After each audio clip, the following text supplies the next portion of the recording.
ਉਹਦੀਆਂ ਚੀਕਾਂ ਅਸਮਾਨ ਨੂੰ ਚੀਰ ਰਹੀਆਂ ਸਨ।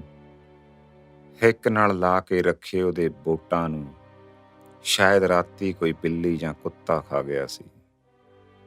ਉਹ ਕਦੇ ਉਸ ਬੂਟੇ ਬਹਿੰਦੀ, ਕਦੇ ਉਸ ਬਨੇਰੇ। ਹਰਨਾਮ ਕੌਰ ਦਾ ਜੀ ਕਰਦਾ ਸੀ ਵੀ ਇਸ ਚਿੜੀ ਨੂੰ ਹਿੱਕ ਨਾਲ ਲਾ ਲਵੇ ਤੇ ਭੁੱਬਾਂ ਮਾਰ ਮਾਰ ਕੇ ਰੋਵੇ। ਬਸ ਕਰ, ਚੁੱਪ ਕਰ ਜਾ, ਮਾਵਾਂ ਨੂੰ ਜਿਗਰੇ ਵੱਡੇ ਕਰਨੇ ਪੈਂਦੇ ਨੇ। ਉਹਨੇ ਅੱਖਾਂ 'ਚ ਆਏ ਅੱਥਰੂ ਪੂੰਝਦੀ ਨੇ ਕਿਹਾ। ਵਿਹੜੇ 'ਚ ਇੱਕ ਨਿੰਮ ਸੀ, ਉਹਦੇ ਕੋਲ ਜਾ ਖਲੋ ਗਈ। ਫਿਰ ਪਤਾ ਨਹੀਂ ਕਿਹੜਾ ਲਾਵਾ ਉਹਦੇ ਅੰਦਰੋਂ ਫੁੱਟ ਪਿਆ। ਨਿੰਮ ਨੂੰ ਲਿਪਟ ਕੇ ਉਹ ਬੈਣ ਪਾਉਣ ਲੱਗ ਪਈ। ਵੈਰੀਆ, ਆਹੀ ਲਿਖਣਾ ਸੀ ਸਾਡੇ ਕਰਮਾਂ 'ਚ, ਲਹੂ ਦੇ ਅੱਥਰੂ। ਉਹ ਡਾਢਿਆ ਕਾਹਦਾ ਵੈਰ ਕਮਾਇਆ ਸਾਡੇ ਨਾਲ। ਲਿਖਣਾ ਸੀ ਤਾਂ ਉਹਨਾਂ ਦੇ ਲੇਖੇ ਲਿਖਦਾ ਜਿਨ੍ਹਾਂ ਨੂੰ ਚੌਧਰਾਂ ਚਾਹੀਦੀਆਂ ਸੀ।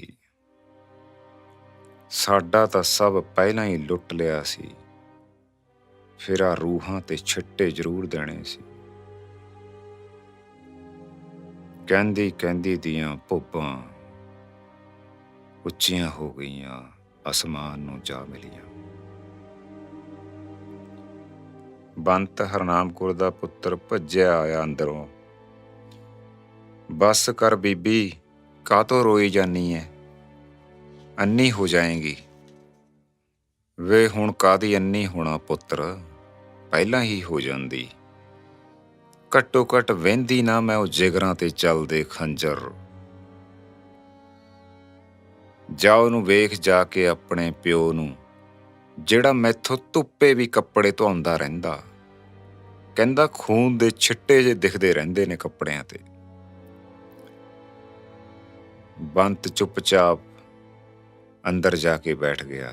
ਸੁੱਤਾ ਤਾਂ ਉਹ ਵੀ ਨਹੀਂ ਕਈ ਵਰਿਆਂ ਤੋਂ। ਬਸ ਵਾਰ-ਵਾਰ ਸੁਪਨੇ ਵੀ ਲਹਿੰਦੇ ਪੰਜਾਬ ਦੇ ਹੀ ਆਉਂਦੇ ਸੀ। ਜਦੋਂ ਬਟਵਾਰਾ ਹੋਇਆ ਤਾਂ 50 ਕੁ ਘਰਾਂ ਦੇ ਪਿੰਡ ਦੇ 100 ਕੁ ਕਰੀਬ ਦੇ ਜੀ ਲਹਿੰਦੇ ਪੰਜਾਬੋਂ ਇੱਧਰ ਆਉਣ ਨੂੰ ਤੁਰ ਪਏ ਸਨ ਤਰਕਾਲਾਂ ਢਲੀਆਂ ਤੋਂ। ਪਿੰਡ ਦੇ ਮੋਢੀ ਨੇ ਆਖਿਆ ਸੀ ਖਤਰਾ ਥੋੜਾ ਘੱਟ ਹੋਏਗਾ। ਆਪਣਾ ਸਭ ਕੁਝ ਛੱਡ ਕੇ ਤੁਰਨਾ ਵੀ ਮੌਤ ਦੇ ਦੁੱਖ ਵਰਗਾ ਹੀ ਸੀ। ਚਲੋ ਜਿਗਰੇ ਵੱਡੇ ਕਰਕੇ ਰਾਤੋਂ ਰਾਤ 5 ਕੁ ਪਿੰਡਾਂ ਦਾ ਸਫ਼ਰ ਤੈਅ ਕਰ ਲਿਆ ਸੀ ਸਾਰੀ ਢਾਣੀ ਨੇ। ਸਵੇਰ ਨੂੰ ਇੱਕ ਪਿੰਡ ਤੋਂ ਬਾਹਰ ਅੱਧੇ ਕੁ ਦਿਨ ਦੀ ਠਹਿਰ ਕਰਕੇ ਦੁਬਾਰਾ ਤੁਰਨਾ ਮਿੱਥ ਲਿਆ ਗਿਆ। ਬੀਬੀਆਂ, ਕੁੜੀਆਂ ਤੇ ਜਵਾਨ ਨੂੰਹਾਂ ਲਈ ਹਰ ਇੱਕ ਦਾ ਮਨ ਭੈ ਨਾਲ ਭਰਿਆ ਪਿਆ ਸੀ। ਸਮਾਂ ਹੀ ਇਹੋ ਜਿਹਾ ਕਲੈਣਾ ਸੀ। ਅਚਾਨਕ ਦੁਪਹਿਰ ਤੋਂ ਨਾਲ ਦੇ ਪਿੰਡ ਦੇ ਚੌਧਰੀ ਨੇ ਕਿਸੇ ਦੇ ਹੱਥ ਸੁਨੇਹਾ ਘੱਲਿਆ ਬਈ ਉਹਨਾਂ ਦੀ ਠਹਿਰ ਤੋਂ 2 ਕੁ ਪਿੰਡ ਅਗਾਂਹ ਹਥਿਆਰਬੰਦ 100 ਕੁ ਬੰਦਾ ਹੋਰ ਬੈਠਾ, ਜਿਹੜਾ ਤੁਹਾਡੇ ਤੇ ਹਮਲਾ ਕਰਨ ਦੀ ਪੂਰੀ ਤਿਆਰੀ ਵਿੱਚ ਏ। ਇਸ ਲਈ ਹਥਿਆਰ ਨਾਲ ਰੱਖਿਓ ਤੇ ਸਾਵਧਾਨ ਰਹਿਣ ਦੀ ਤਾਕੀਦ ਵੀ ਕਰ ਛੱਡੀ। ਸਭ ਦੇ ਸਾਹ ਸੁੱਕ ਗਏ। ਭਾਵੇਂ ਕਿਰਪਾਨਾਂ ਕਾਪੇ ਬਥੇਰੇ ਸਨ, ਪਰ ਢਾਣੀ ਕੋਲ ਬੰਦੂਕ ਇੱਕੋ ਸੀ। ਸਭ ਨੂੰ ਅਗਾਊਂ ਸਮਝ ਆ ਗਈ ਸੀ ਕਿ ਤਰਕਾਲਾਂ ਢਲੀਆਂ ਤੋਂ ਢਾਣੀ ਨਾਲ ਕੀ ਵਾਪਰਨ ਵਾਲਾ ਹੈ। ਮਾਲ ਲੁੱਟ ਲੈਣਗੇ, ਕਈਆਂ ਦੀ ਵੱਢ ਟੁੱਕ ਹੋ ਜਾਣ ਦਾ ਕੋਈ ਭੈ ਨਹੀਂ ਸੀ ਕਿਸੇ ਨੂੰ। ਬਸ ਡਰ ਸੀ ਤਾਂ ਕੁੜੀਆਂ ਤੇ ਨੂੰਹਾਂ ਦਾ, ਜਿਨ੍ਹਾਂ ਦਾ ਆਉਣ ਵਾਲਾ ਸਮਾਂ ਕਹਿਰਾਂ ਭਰਿਆ ਸੀ। ਕਈ ਘੜੀਆਂ ਇਸੇ ਕਹਿਰ ਨੂੰ ਸੋਚ ਲੰਘ ਗਈਆਂ, ਪਰ ਸਮਾਂ ਵੀ ਕਦੇ ਠਹਿਰਿਆ। ਇਸ ਲਈ ਢਾਣੀ ਦੇ ਮੋਢੀ ਨੇ ਸਾਰੇ ਸਿਆਣੀ ਉਮਰ ਦੇ ਬੰਦਿਆਂ ਨਾਲ ਮਿਲ ਕੇ ਸਲਾਹ ਕੀਤੀ ਕਿ 10 ਵਰ੍ਹਿਆਂ ਦੀ ਉਮਰ ਤੋਂ ਲੈ ਕੇ 40 ਕੁ ਵਰ੍ਹਿਆਂ ਤੱਕ ਦੀਆਂ ਸਾਰੀਆਂ ਕੁੜੀਆਂ ਤੇ ਤੀਵੀਆਂ ਨੂੰ ਵੱਖ ਕਰ ਲਿਆ ਜਾਵੇ ਤੇ ਉਹਨਾਂ ਨੂੰ ਉੱਥੇ ਹੀ ਖਤਮ। ਸੁਣ ਕੇ ਸਭ ਦੀ ਰੂਹ ਕੰਬ ਗਈ। ਨਿੱਕੀਆਂ ਨਿੱਕੀਆਂ ਕੁੜੀਆਂ ਮਾਵਾਂ ਨੂੰ ਚਿੰਬੜ ਕੇ ਕਰਲਾ ਉੱਠੀਆਂ, ਪਰ ਉਮਰ ਦੀਆਂ ਸਮਝਦਾਰ ਆਪਣੀ ਦੁਰਗਤੀ ਨਾਲੋਂ ਇਸ ਫੈਸਲੇ ਨਾਲ ਸਹਿਮਤ ਸਨ।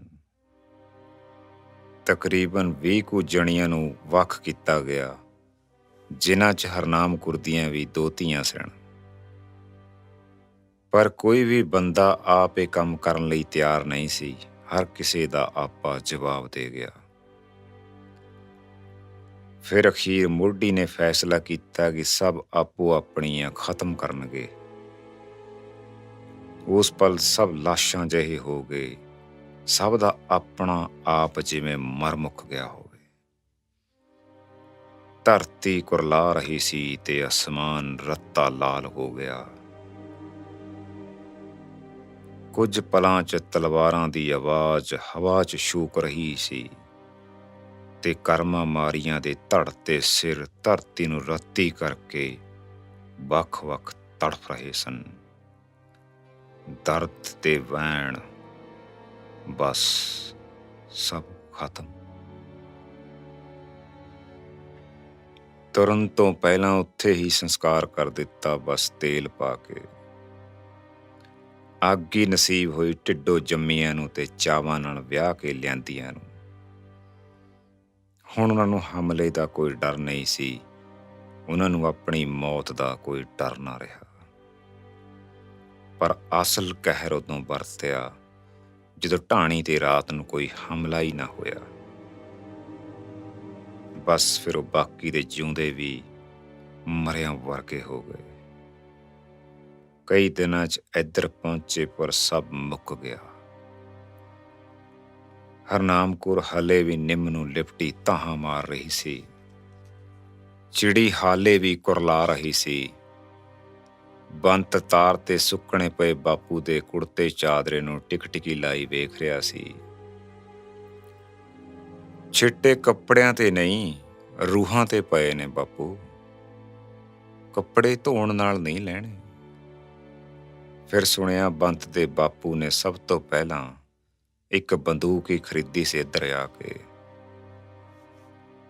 ਹਰਨਾਮ ਕੌਰ ਦੇ ਸੂਬੇਦਾਰ ਪੋਤਰੇ ਦੇ ਦੋਸਤ ਕੋਲੋਂ ਇਹ ਦਰਦਨਾਕ ਕਹਿਰ ਸੁਣ ਕੇ ਮੈਨੂੰ ਚਿੜੀ ਦੀ ਕੁਰਲਾਹਟ ਤੇ ਹਰਨਾਮ ਕੌਰ ਦੇ ਵੈਣ ਦੋਵੇਂ ਮੇਰੇ ਕੰਨਾਂ ਕੋਲ ਸੁਣਾਈ ਦੇ ਰਹੇ ਸਨ।